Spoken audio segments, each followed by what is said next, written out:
Ladies and gentlemen, welcome to Scared Shitless. This is a horror retrospective, the show where we rip through horror media like a pole through the back of your head. That, for anyone interested, is a spoiler warning. I am Ryan, and this week I am joined by Al. Hey guys. Ali. What's happening, YouTubers? And once again, a still of Jamie. Hello, everybody. I still don't know how my thing works. And this week we are looking at Final Destination 2. That's the word. Yeah. You do know how your thing works. Let's put that out there for anyone listening at home. You have used your thing previously, or so rumor would have it. But this week we are looking at Final Destination 2, the 2003 sequel to Final Destination. It is directed by David R. Ellis and written by J. Mackie Gruber, Eric Bress, and the story was by Jeffrey Reddick.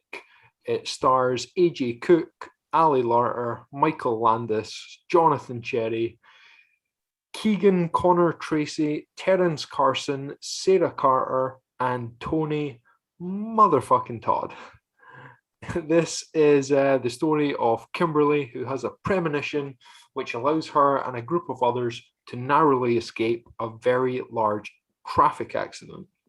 However, death is not going to let them escape quite so easily. So what did you guys, without too much spoilers at this point, think of this one in comparison to the first one? Obviously, it's very similar. Al, what's your thoughts on this movie? I quite liked that this movie didn't try to take itself too seriously, and it kind of just it called it what it was. We're going to kill people, and we're going to do it much bigger, much better than we have in the previous films. And I don't think they got quite so bogged down with trying to explain it too much. Yeah, I completely agree. So what do you think, Ali? I actually liked the premonition parts of the film. I felt they were a lot more detailed than the previous film. That is entirely accurate. I feel the premonition in this movie of the car accident is much grander than the plane crash was in the first film. However, I would say that's the case for the kills in general. They are much more elaborate, more graphic, more. It's. I think the filmmakers realize this is why people are here. Where it followed one of the rules of the sequel. It did, Scream 2 told us that the kills would be more graphic, and this film 100%. Gives us that. It plays Although in it. The kill count is not higher. Well, the kill count is not higher as a whole, because obviously in the first film so many people die in the plane crash. However, we do see more individual deaths in this film than we do in the first one. Also, speaking of the kill count, the last episode, Jamie mentioned a show that he saw on YouTube, which counted kills. It was in fact the kill count by Dead Meat. It's a very good show. Go check it out. They count up kills, much like we do. By the way, I watched their episode for this, and I have a different kill count to what they had. Well, I suppose we can discuss that later. But I'm not saying Dead Meat counts kills wrong, but I counted them right. So someone's wrong. I'm just saying. Before we get into it, I think I think this movie sort of. Oh, what was I going to say? I think it knew what it was, and I think for that reason it was, they understand the audience better or whatever. I don't know. I think I just enjoyed this one better. Yes, I mean I said that in the last episode that I did say that they really nailed the premise, but they hadn't quite ironed it out to be what it should be. And I think essentially this film done that. I think my first. I mean, I've got a few notes, but let's start with discussing the opening of this film. which I said, mind, I was talking about in the last one. I said the opening was quite messy. It didn't really have anything to do with it. It showed us the death of a salesman, which turned out thematically had actual no connection to the movie. And it showed us a lot of like religious imagery and stuff, which again turned out to have like zero connection to the actual movie. This one, the opening is actually a TV program. We kind of hear it, and it's a guy talking about how, you know, the events of the last movie, how the flight happened exactly 1 year ago. It's the anniversary of it, and how those who survived were then picked off. And he very quickly explains in this really neat piece of exposition during the opening titles that this is the premise of the film. People survived. The guy had a premonition. They survived. They then started dying anyway.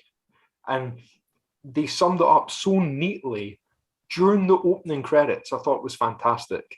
And they even tried to retroactively correct the mistake from the previous film, which would be the religious imagery having absolutely nothing to do with it. He even said, oh, some people might even say it's the devil or something that's causing it.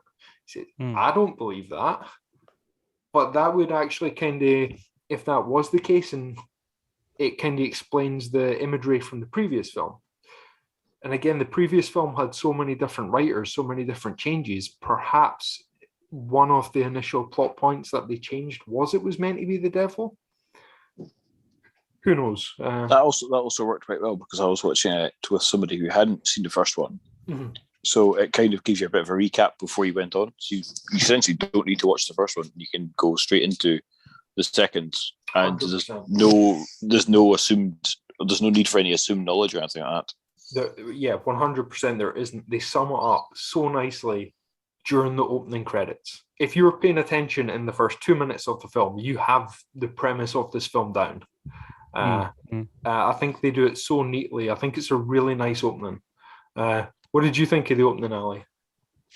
I did enjoy it. I liked how as Al was saying, it caught you up to speed very quickly of the previous film if you hadn't seen it. So you could go. You had seen this one before, hadn't you? You hadn't seen the first one, but you had seen this one. So, yes. But I've not seen it for a long, long time. And after seeing it believe it or not, this was my second time actually watching it. I did enjoy it. All the death scenes and everything like that. I really enjoyed this film. It was, like I said at the start, the premonitions were a lot better detailed, which helped me enjoy it a lot more. Jamie, what did you think of the opening of it?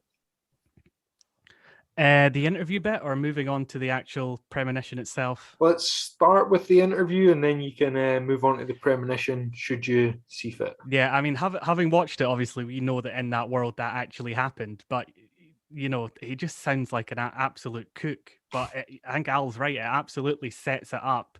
You could theoretically not watch the first one. As Ali had done previously. Ali had skipped the first one and watched this one. So yeah. But, you know, I really enjoyed the interview thing. I wasn't sure how we were going to get from there to a premonition. I didn't know if that guy was going to have something to do with the next kills or not. He's got fuck all to do with it. He's just introducing it. That was just, you know, an introduction to the film, which we found out. But, an introduction to Kimberly as well, who wakes up to this. Then goes on to have her premonition. So I suppose let's move on to that. So she is driving across country or something with on the interstate. Three of her friends, yes. One of whom I recognize from loads of shit. Sarah Carter, the blonde girl. She was teleporter in Smallville. If people don't know who she was. Yes, she was in Smallville. Who was she in Smallville? She was the stalker to Superman in season 2 and 3. Yeah, I thought I recognized her. But yeah, she has been in loads. And two of her friends. But so they're driving across country, and she has this premonition of this pileup caused by logs coming off this log lorry. Yeah, and it's very detailed. I mean, it starts with the log coming through the cop's car and just taking him out entirely.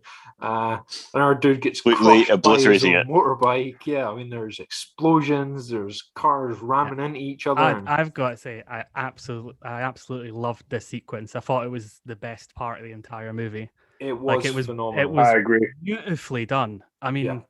really, and that was 2003, and it still holds up like 100%. I own all of these films on Blu-ray, so I actually chucked in the special features afterwards, and there's a scene where they're talking about how they done all these stunts, and almost all of it was practical effects as well, which is why I think it holds up, because I tend to find any film from especially that time period where they were getting quite comfortable with CGI, films often had an over reliance on it.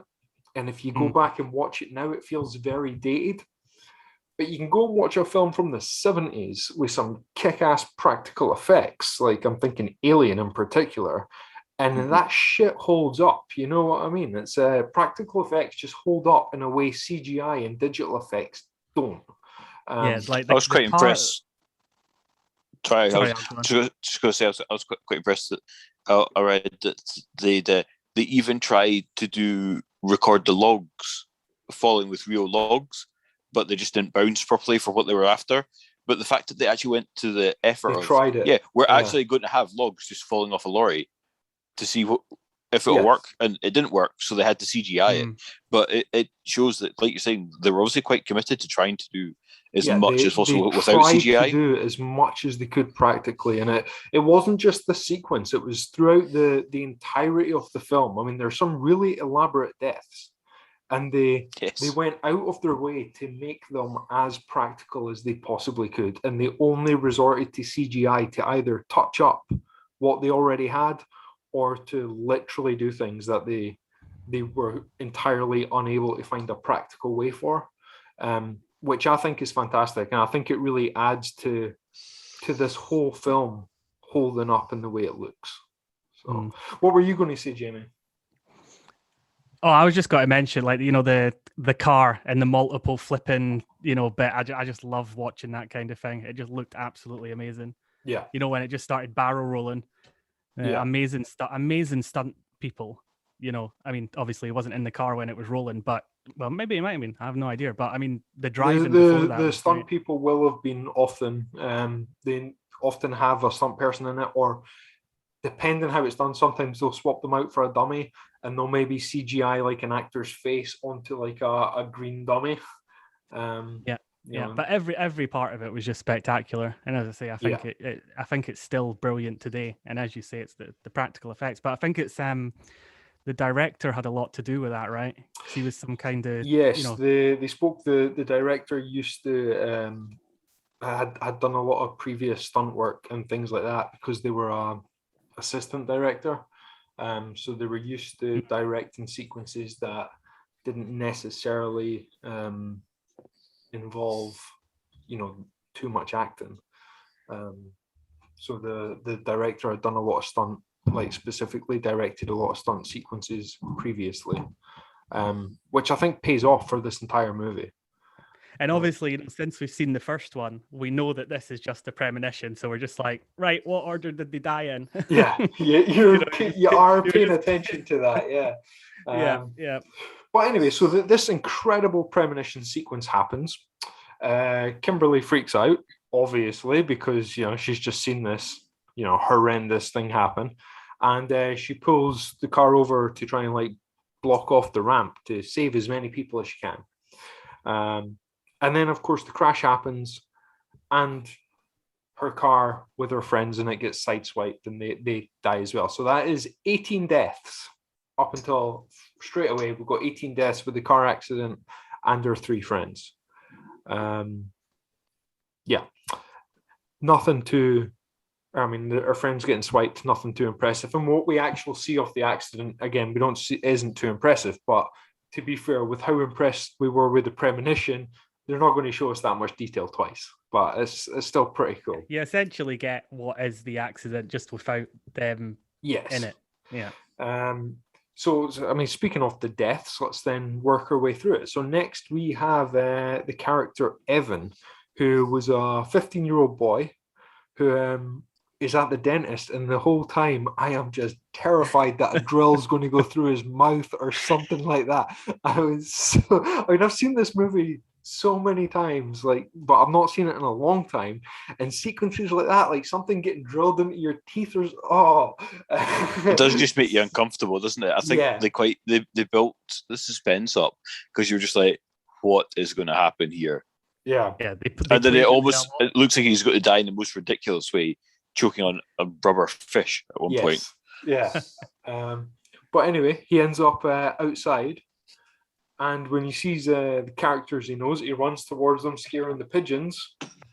And it causes this massive glass window thing to fall. The pigeons fly into the contractors that's trying to maneuver the stained glass. Yeah. And I mean, he gets squished like you wouldn't believe. I mean, he's just gone. There's just a puddle where he used to be. Yes, yeah, his mother's like traumatized beyond words. His mum saw that happening clean in front of her.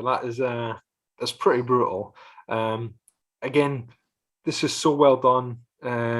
Again, on the special features, it shows you they built a dummy that implodes in a certain way, which I think was so cool. Again, not CGI. They literally just drop something on top of a dummy, and it's. I think they filled it with like mince and shit, so it like bursts open.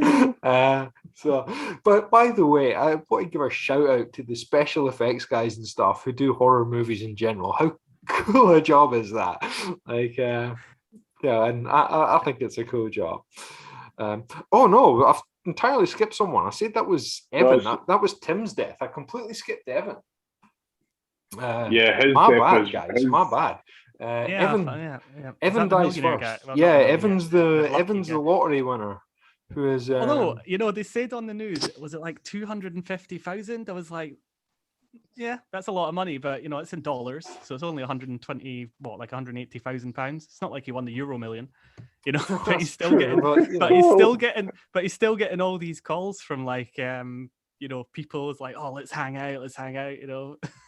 That's true. I honestly thought because he won the lottery, then he didn't get killed in the car crash. I thought he was going to have like some lucky talisman that had been handed down so death couldn't touch him or something. And that is a classic case of overthinking shit. Yeah, but in that whole sequence, there was like one bit. Did he have his hand down the garbage disposal for a while? He did. Yeah, he dropped his ring down it, so he put his hand down it to get it. His watch got stuck. The whole place catches fire. But I mean, even before it catches fire, he definitely does not have a lucky talisman. Yeah, no, it doesn't. Most definitely not. I really didn't want the garbage disposal to turn on. I don't know why, but I've got such an irrational fear. Like, but that's the thing. This film done that so well. It done that here, where again you're convinced he's going to get his hand cut up in the garbage disposal. It done it with Tim's death, where you're convinced he's going to get his mouth sawed into or something at the dentist. It really builds up the tension, and you're not sure how they're going to die. Like, it really does do it. Like, I mean, they're going to die, but it's like, how are we going to do it? And it really does that very, very well. They do try and lead you in the wrong direction as well. They go, oh, look, we're going to kill them this way. Yeah. Now we're not much good to this. Or, we're going to set him on fire. And, the windows close even when he gets out. I mean, you're not getting out. And then he breaks his way through, climbs down the fire escape, slips on the pasta that he threw out the fire escape earlier, and then is impaled through the eye with the fire escape ladder. But not before it stops, just before it hits him, and you think, oh, he's got to roll away. Nah. No, he doesn't roll away at all, which was just silly. Yeah. So, I mean, pretty brutal. And anyway, then we have Tim, who was crushed by the glass. Apologies for skipping out of order. We then have Tim's mum, who is decapitated by an elevator. It's whole sequence. She thinks the guy behind her is after her. He's not. There's a struggle. The door's closing on her head, and go up. Unlikely, but I think it was pretty cool. What did you guys think of that? I liked it took multiple goes. Like the lift gets stuck, and rather than just like stopping, it's like, oh, okay. And it's just like it just sort of keeps drop it down a little bit and just whack straight back up again. Yeah, it was. Yeah, I mean, what did you think, Jamie? All kills like that just sort of bring me back to the garage door in Scream. The garage door. That's exactly what I thought of as well. I'm just like, oh, here we go again, but in a different and sort of unique take on it. But you know what it makes me think of, and it's not horror movie related at all. And Al, you'll know this one.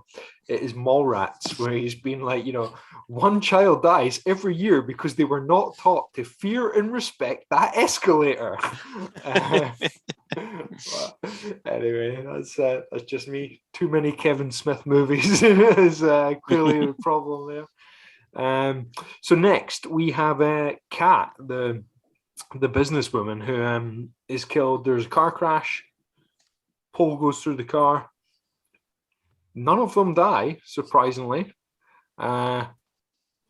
despite the pole being this close to her head, going through her seat, until the firemen try to save her and set the airbag off in her car, which rattles her head somehow through the pole. I mean, it's simple, effective. Pull through the head. It's going to do it. And another redirect because you thought, that's not going to. She's going to get set on fire.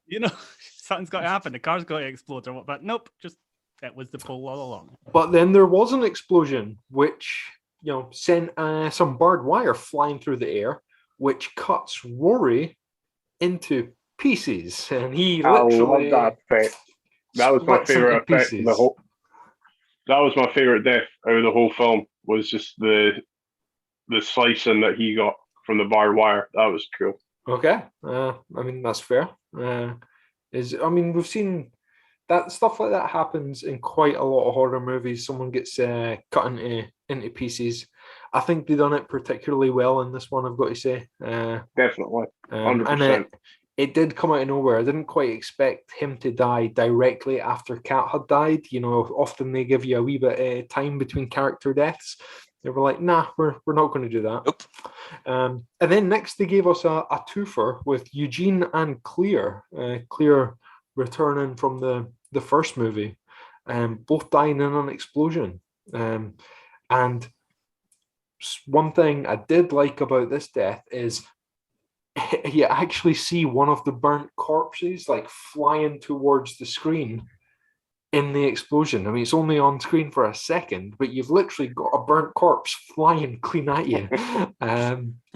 It's just an extra touch that I wouldn't think they put in the movie if I was making it. You know what this is missing? The burnt up body flying at the screen. Was this movie released in 3D at all? No, it was not released in 3D. Although those later ones were. Yeah, one or two of the sequels are. Yeah. We then have Kimberly, who drowns because apparently the only way to beat death is new life, and apparently being resuscitated counts as new life. That is an issue with the script as a whole, because Alex died in the previous movie. He was electrocuted after saving Claire, and then he was revived. So why wouldn't that defeat it? It is a plot hole because continuity error. Yeah. And the final death, we have Brian, the kid who was blown up at the barbecue. Because you find out Rory pulled him out the way off the news van earlier, and ends the film with his arm landing on front of his mum on the barbecue table. And she just starts screaming like. Yeah. So that is pretty messed up. The mothers aren't getting on very well in this movie for seeing their kids brutally killed in front of them. Definitely are not. So my entire kill count for this movie is 26 in total. including those in the car crash, and 8 individual deaths, I suppose. Not including the 18 in the car crash. So if you're curious, I watched the Dead Meat kill count on this. They had 27 because they included Alex's death, because we see like a news thing of Alex dying, being hit by a brick. I'm not including that. Alex was in the first film, yes. We didn't see him at all in this film, and yeah, Clear showed us a photo of a dead body, but screw that, I'm not counting that shit. And if you disagree with me about my kill count, feel free to tell me in the comments, because I don't give a shit. I'm right and you are wrong, and that is that. Anyone disagree with me? Do you think I should have included Alex in the kill number? Do we see him die? We do not see him die. He died in between movies. No, then it doesn't count. Yeah, he died. They can't just mention it. Yeah, he died in between. They mention it in a news article, and Clear shows a picture of him to Kimberly, and that's it. Nah. Did he die between movies because he wasn't available for the sequel, or? I honestly have no idea.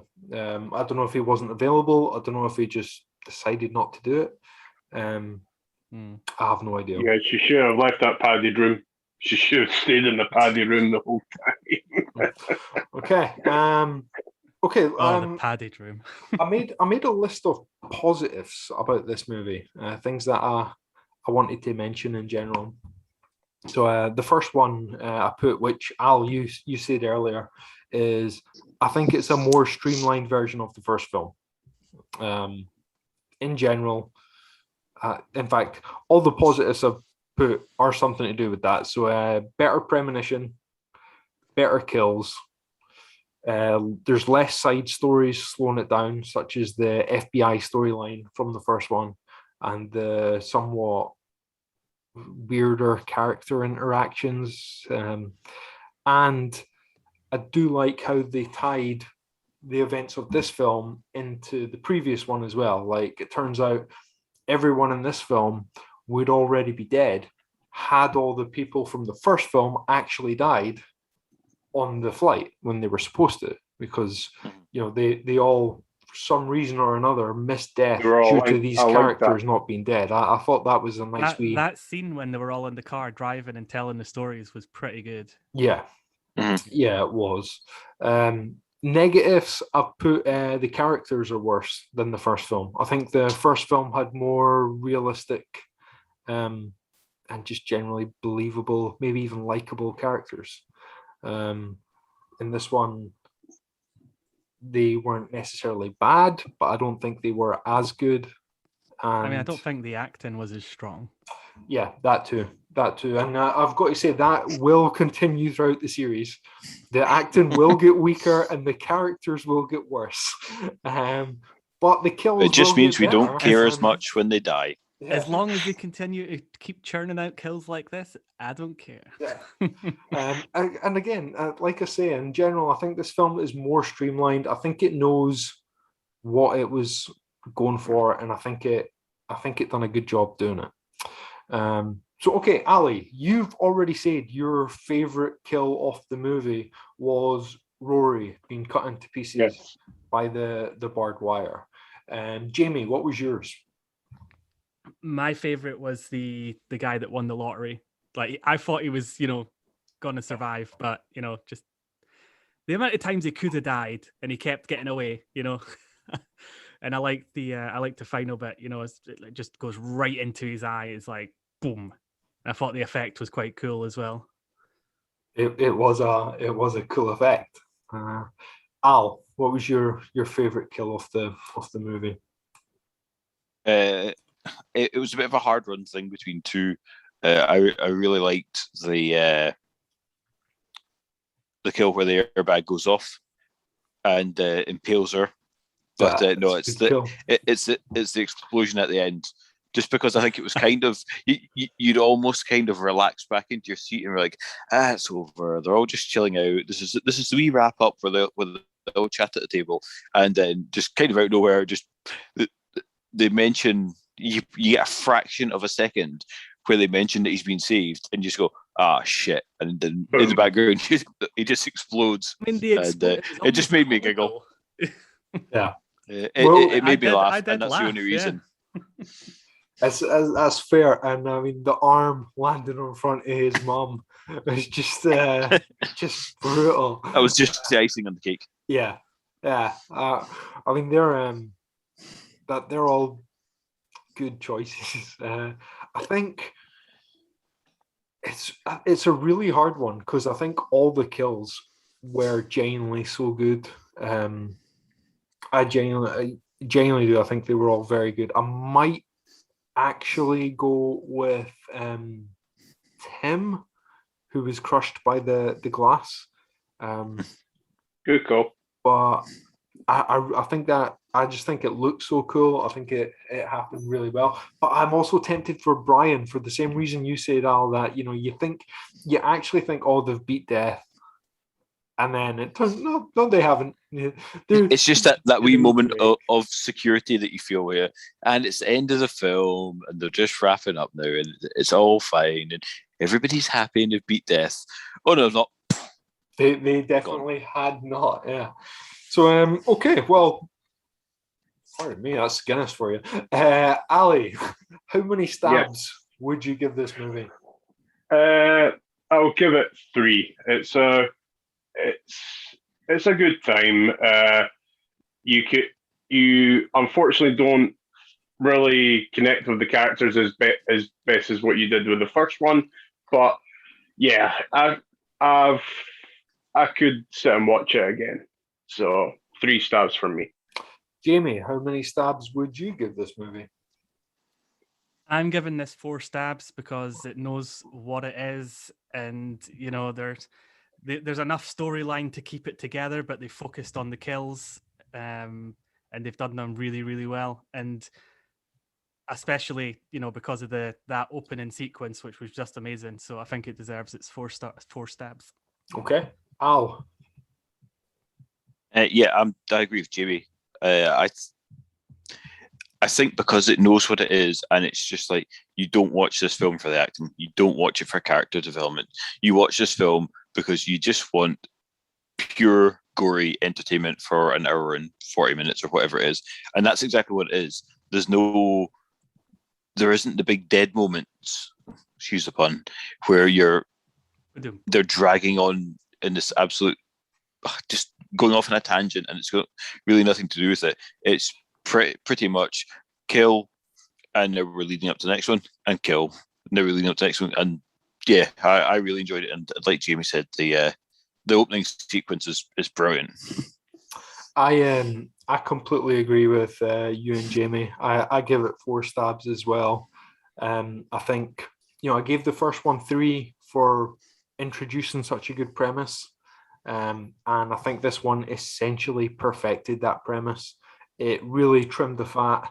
It done everything the first one done well, better, and it got rid of the things the first one didn't do so well that maybe didn't work. It was, we'll get rid of that.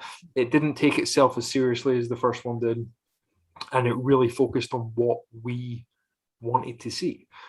Yes, Ali, I entirely agree with you. The characters aren't as good, the acting's not as good.